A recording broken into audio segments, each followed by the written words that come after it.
Hello ધોરણ 12ના વાલા વિદ્યાર્થી મિત્રો, Om group of school Rajula કુંભારિયાથી અજય શ્રીવાસ્તવ ઓનલાઈન અભ્યાસમાં આપ સૌનું હાર્દિક સ્વાગત કરું છું. ગઈકાલે આપણે છેલ્લે બીજ અને બીજની રચના વિશે થોડો અભ્યાસ કર્યો. આજે આપણે ફળની રચના વિશે થોડી માહિતી મેળવશું. તો ફળની રચના સમજાવો અને તેના વિશે માહિતી આપો એમ પ્રશ્ન પૂછે તો આપણે શરૂઆત છે એ ફલાવરણ એટલે ફલાવરણથી કરવી, એટલે કે ફળની ઉપરનું જે આવરણ હોય ત્યારથી શરૂઆત કરવી. એટલે ફલાવરણ એટલે કે અંડકનું બીજમાં અને બીજાશયનું ફળમાં રૂપાંતર થાય છે. એટલે કે તમે અગાઉની આકૃતિ જોશો તો તમને ખ્યાલ આવશે કે અંડકોષ જે નરજન્યુ સાથે જોડાય અને એમાંથી છે એ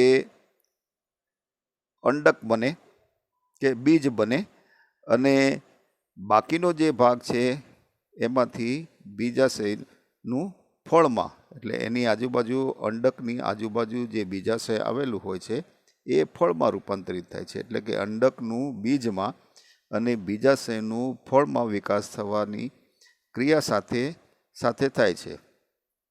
એટલે અંડક અને બીજાશય એટલે કે ફળ બંનેની વૃદ્ધિ છે એ સાથે થાય છે. બીજાશયની દિવાલ ફળની દિવાલમાં વિકાસ પામે છે, જેને આપણે ફલાવરણ તરીકે ઓળખીએ છીએ. હવે ફળ એટલે કે ફળના પ્રકારો. ફળ એ એક માંસલ અથવા તો શુષ્ક હોઈ શકે. ઘણા ફળો છે એ બીજ વિકિરણની ક્રિયા સાથે સંકળાયેલા હોય છે.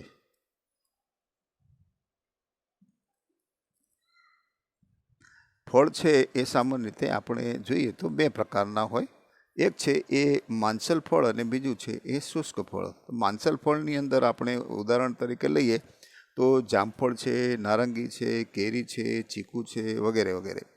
અથવા તો શુષ્ક ફળ વિશે જોઈએ તો છે આપણે કે મગફળી છે, રાઈ છે વગેરે.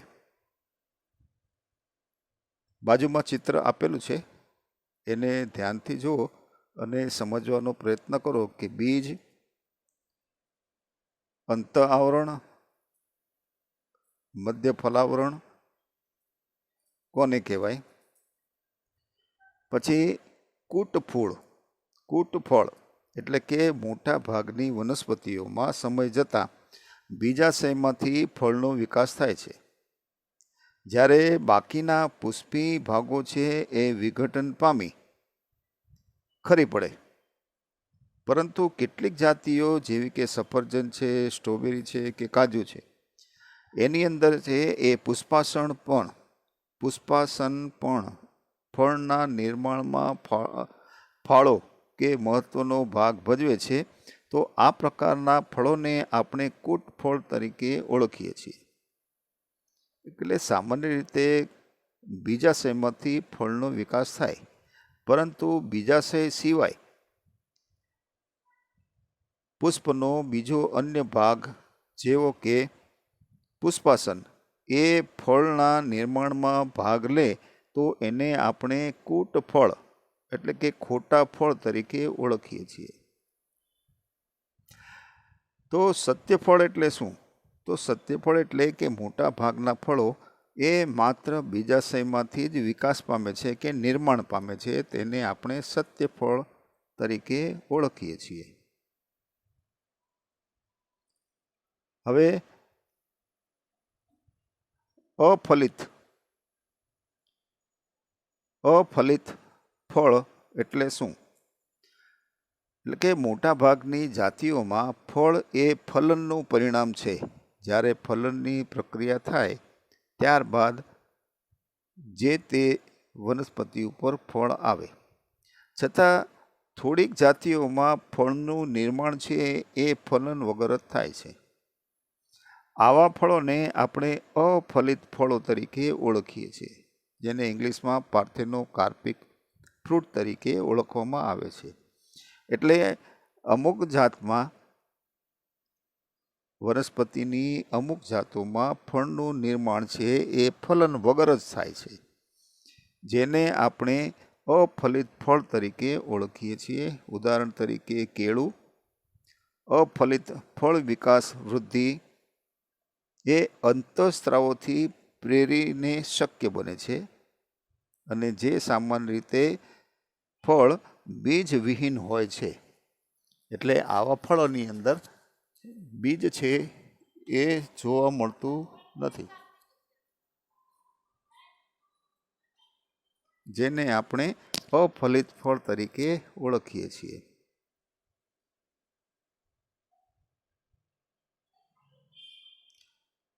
તો આપણે બીજની અગત્યતા વિશે થોડો જાણવાનો પ્રયત્ન કરીએ. તો બીજની અગત્યતા, બીજ એ આવૃત બીજધારી વનસ્પતિઓમાં કેટલાક લાભને પ્રેરે છે. પ્રથમ જોવા મળતી પરાગનયન અને ફલન જેવી પ્રાજનિક ક્રિયાઓ જે પાણી પર આધાર રાખતી નથી, જ્યારે બીજ નિર્માણ એ પાણી પર વધુ આવરિત હોય છે. બીજ નવા વસવાટમાં વિકિરણ પામવા માટે વધુ સારું અનુકૂલન દર્શાવે છે અને જાતિને પોતાનુંપણું જાળવવામાં મદદરૂપ થાય છે. સખત જરૂરિયાત મુજબનો સંચય ખોરાક ધરાવતું હોવાથી અંકુરિત ભ્રૂણ જ્યાં સુધી પ્રકાશ સંશ્લેષણ માટે સક્ષમ ન બને ત્યાં સુધી તે પોષણ પૂરું પાડે છે. તેમજ બીજનું સખત આવરણ, જેને આપણે બીજાવરણ તરીકે ઓળખીએ છીએ, એ પુખ્ત ભ્રૂણનું રક્ષણ કરે છે. તે લિંગી પ્રજનનની પેદાશ હોવાથી તે નવા જનનિક સંયોજન સર્જી ભિન્નતા તરફ દોરી જાય છે. બીજ એ આપણી કૃષિનો પાયો છે, કેમ કે આપણો દેશ છે એ કૃષિ પ્રધાન દેશ છે. એટલે બીજ એ આપણી કૃષિનો પાયો છે.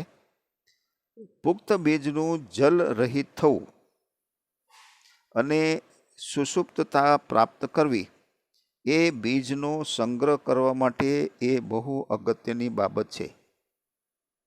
જો ભીના બીજ હોય અને સુષુપ્ત અવસ્થામાં એ સંગ્રહ ન કરી શકાય, એ સડી જાય.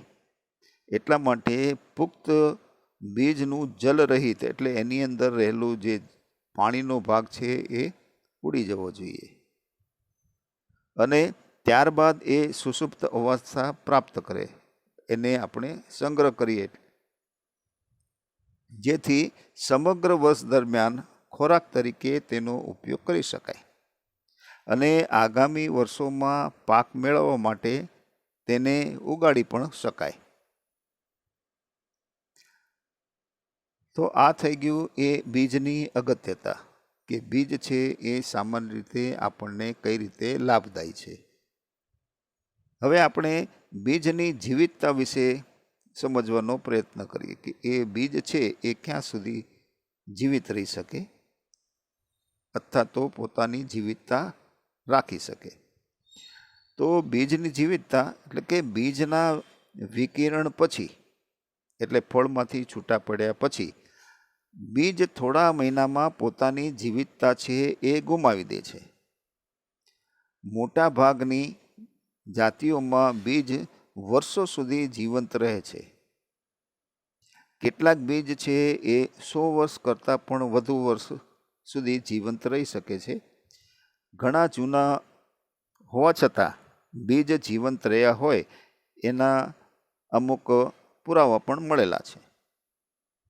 સૌથી જૂનું બીજ એટલે કે લ્યુપિનનું છે. એટલે લ્યુપિન એ એક બીજનું નામ છે જે સૌથી જૂનું છે.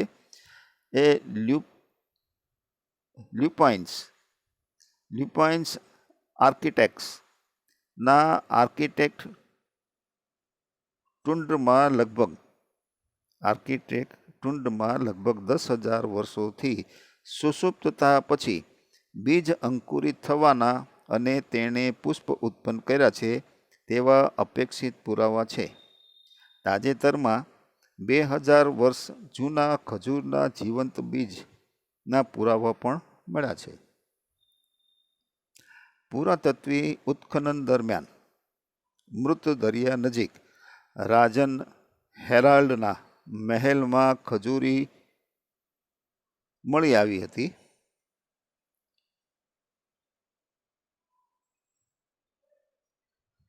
એટલે કહેવાનો મતલબ એ કે બીજ છે એ થોડા મહિનાથી લઈને વર્ષો સુધી એ સુષુપ્ત અવસ્થામાં કે જીવિત અવસ્થામાં રહી શકે છે. જેના 2 સરસ ઉદાહરણ આપ્યા છે કે લ્યુપાઇન્સ આર્કિટેક્ટ્સ એટલે લગભગ 10,000 વર્ષ જૂનું સુષુપ્ત અવસ્થામાં રહેલું બીજ, અને બીજું ઉદાહરણ આપ્યું છે એ 2,000 વર્ષ જૂનું ખજૂરનું બીજ. હવે આપણે કેટલીક વનસ્પતિઓની વિશિષ્ટતા જોઈએ તો ઓર્કિડનું દરેક ફળ હજારોની સંખ્યામાં નાના બીજ ધરાવે છે. પરોપજીવી ઓરોબેન્કી અને સ્ટ્રાઇગામાં પણ જોવા મળે છે. વડ છે એની અંદર જે ટેટા આવે એમાં નાના નાના બીજમાંથી એક મહાકાય વડ વૃક્ષ પેદા થઈ શકે છે. તો અહીંયા તમે સમજી શકો કે એક નાનું બીજ હોય એમાંથી મહાકાય વડનું વૃક્ષ પેદા થઈ શકે.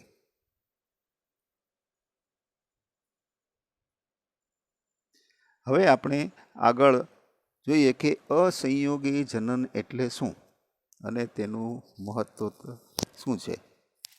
અસંયોગી જનન, બહુભ્રૂણતા અને તેનું મહત્વ.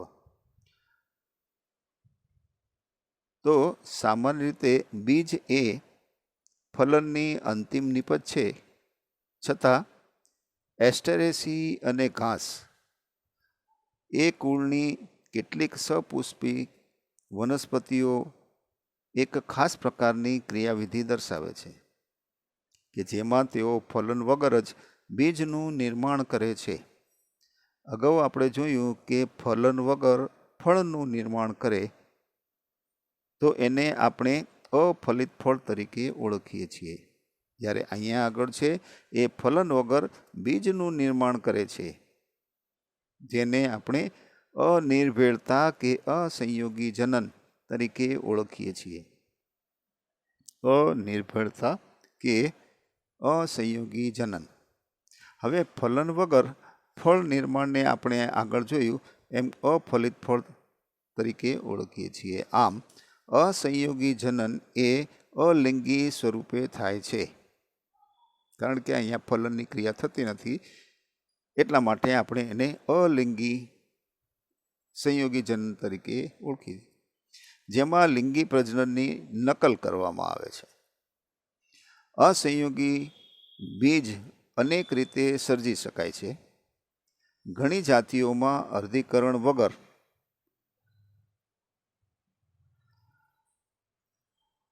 દ્વિકી અંડકોષનું નિર્માણ થાય છે.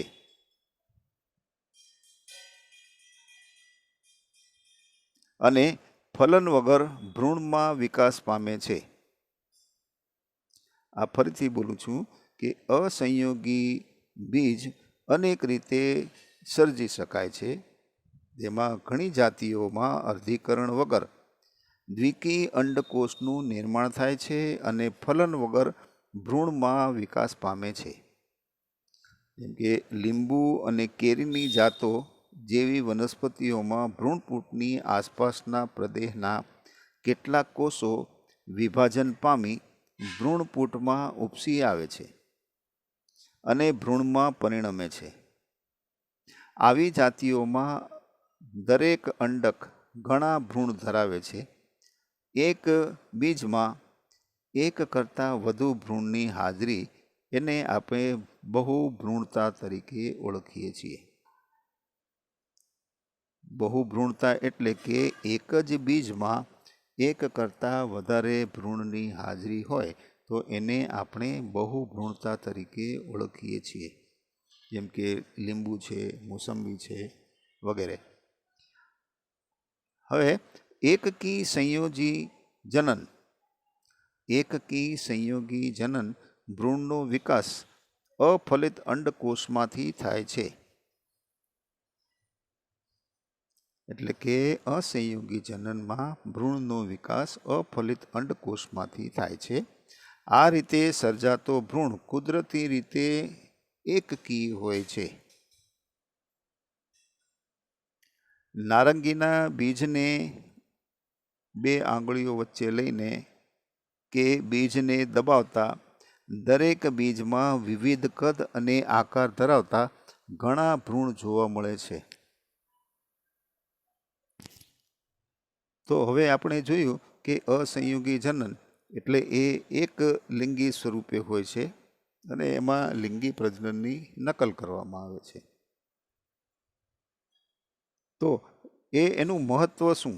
તો અસંયોગી જનનનું મહત્ત્વ એટલે શું કે આપણને એ કઈ રીતે ઉપયોગી છે? તો આપણા ખોરાક અને શાકભાજીની કેટલીક સંકર જાત, જેને આપણે હાઇબ્રિડ તરીકે ઓળખીએ છીએ, વિશિષ્ટ રીતે ઉગાડવામાં આવે છે.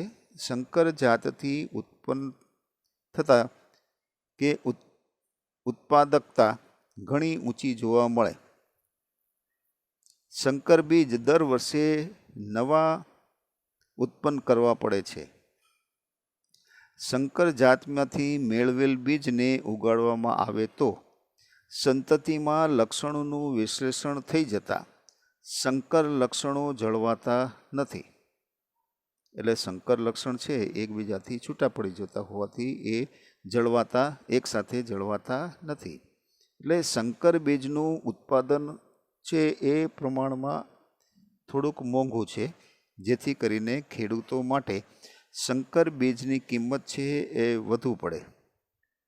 જો આવા હાઇબ્રિડ જાતને અસંયોગીમાં રૂપાંતરિત કરવામાં આવે તો સંકર સંતતિમાં લક્ષણોનું વિશ્લેષણ થતું નથી, જેથી કરીને ખેડૂત વર્ષોના વર્ષ સુધી સંકર પાક છે એ મેળવી શકે છે અને દર વર્ષે સંકર બીજ ખરીદવાની જરૂરિયાત રહેતી નથી.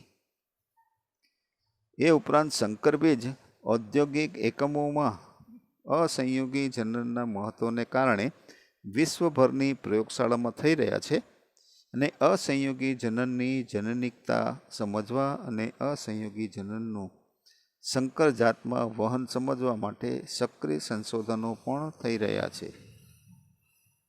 આ સાથે આપણે લેસન નંબર 2 પૂરું કરીએ છીએ અને આની પછી આપણે આગળ લેસન નંબર 8 એનો અભ્યાસ કરશું. લેસન નંબર 8 એટલે કે